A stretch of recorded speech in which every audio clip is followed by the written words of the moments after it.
Hello everyone, this is Mr. Laubach. Thanks for joining me. Today we're going to talk about the British laws that slowly pushed the American colonies towards revolution. I'll walk you through these laws in order that they happened, so you can see how things really started to heat up between Britain and the colonies. So let's get started. First up, we've got the Molasses Act of 1733. So this was a while back.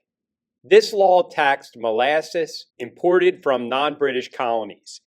And since molasses was a big deal for making rum in New England, the colonists weren't happy.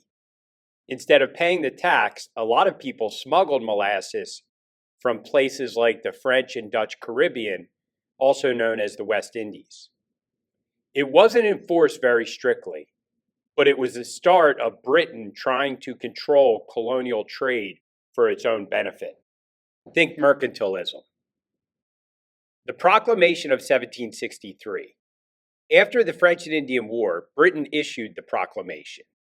This law banned colonists from settling west of the Appalachians, hoping to keep peace with Native American tribes. But to the colonists, it felt like the British government was trying to control their expansion, and many who had fought in the war felt cheated.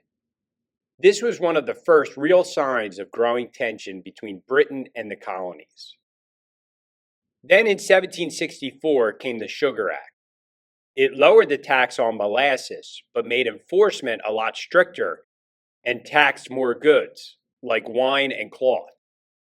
Britain was trying to crack down on smuggling and raise revenue to pay off French and Indian War debt. This act stirred up anger in the colonies because it was seen as a direct attempt by Britain to control their economy. Next, we've got the Stamp Act of 1765. This one really fired up the colonists because it was the first direct tax on them. It required them to buy a stamp for all printed materials, from newspapers, legal documents, to playing cards. The colonists were furious because they had no representation in Parliament. This is where the famous slogan, "No taxation without representation," came from. And it led to widespread protests and the formation of groups like the Sons and Daughters of Liberty. Around the same time, Parliament passed the Quartering Act in 1765, which required the colonies to house and supply British soldiers. The colonies didn't like that one bit.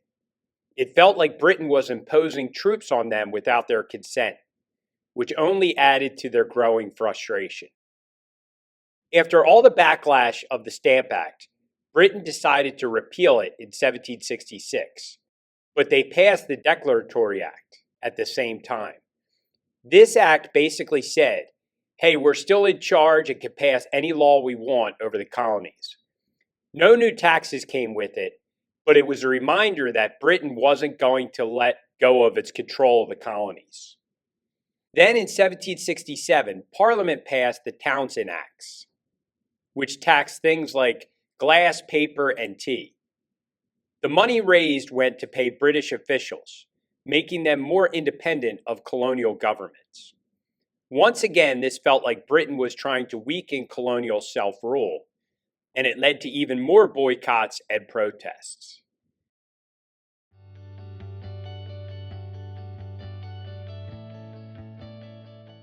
Next up, the Tea Act of 1773.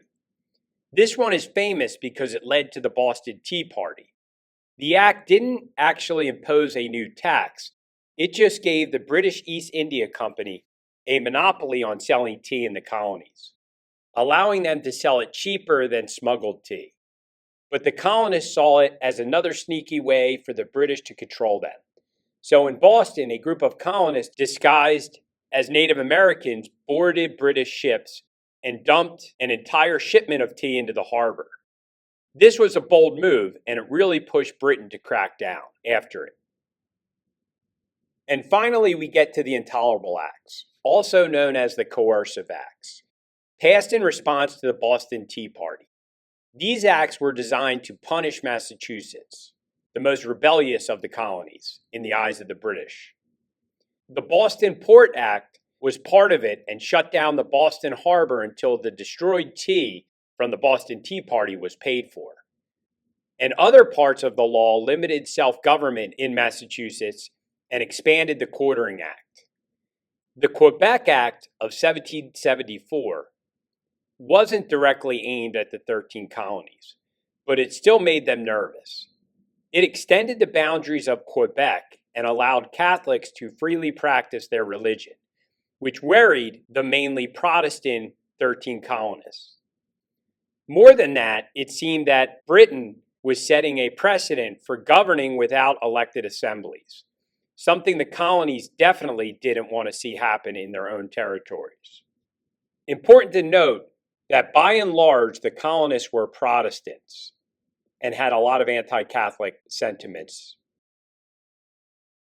These harsh measures pushed the colonies to unite against Britain and led directly to the First Continental Congress being called.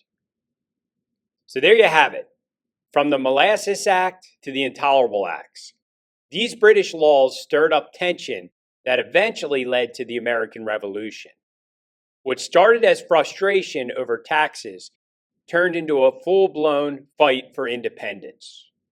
As you can see, this tension escalated as time went on.